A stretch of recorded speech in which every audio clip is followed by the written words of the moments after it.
il faut dire qu'au cours de l'année 2024, nous avons essentiellement été mandatés pour travailler sur trois grands volets. La reconstruction donc, des infrastructures pour permettre à notre système éducatif donc, de rester debout. La réforme du système éducatif et un troisième axe sur la question donc, de la promotion des langues nationales. Alors, il faut dire qu'au cours de l'année 2024, nous avons réalisé un taux de 91,26%. Un taux, c'est vrai, qui, même s'il n'est pas totalement réalisé, est quand même satisfaisant par rapport à l'année 2023 où on enregistre un bond d'environ 8 points par rapport donc à 2023. Alors, sur ce taux, il faut dire que il traduit aussi en même temps les performances du système. Et sur les performances du système au cours de l'année 2024, nous avons des éléments donc de satisfaction parce qu'en ce qui concerne donc le taux de préscolarisation, nous sommes passés d'un taux de 6,6% à 6,9%, un taux toujours faible que nous travaillons réellement à relever.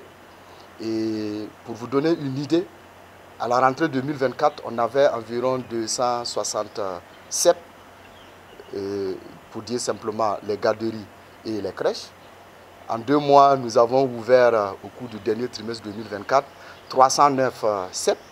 Autrement dit, l'effectif a été doublé en 2 mois, qui traduit ici la volonté de plusieurs autorités de développer ce pan de notre système éducatif. En ce qui concerne donc le taux au primaire, nous avons réalisé un taux brut donc de scolarisation de 78,4%. Là aussi, un taux nettement supérieur à celui de 2023, où il était de 74,4%. Nous notons que sur les 5 dernières années, c'est la première fois que ce taux a réalisé donc, une croissance positive. Parce qu'en 2019, on avait un taux de 86%.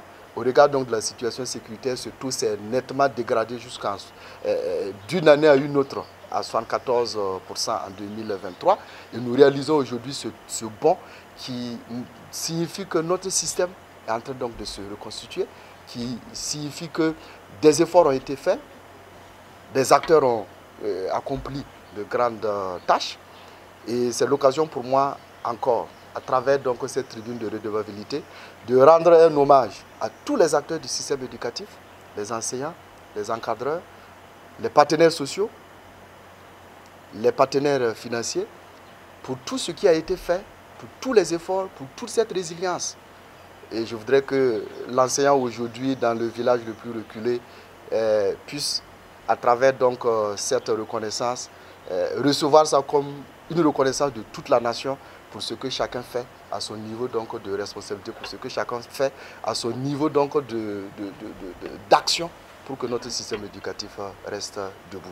Nous avons en outre aussi reçu des instructions, des orientations pour que 2025 nous puissions véritablement aller vers la grosse question qui est l'officialisation de nos langues nationales, entre autres, qui est la grosse question donc de renforcer la réforme du système éducatif et qui est aussi la question de faire en sorte que nous puissions véritablement répondre avec un mécanisme efficace sur les zones à fort défi sécuritaire.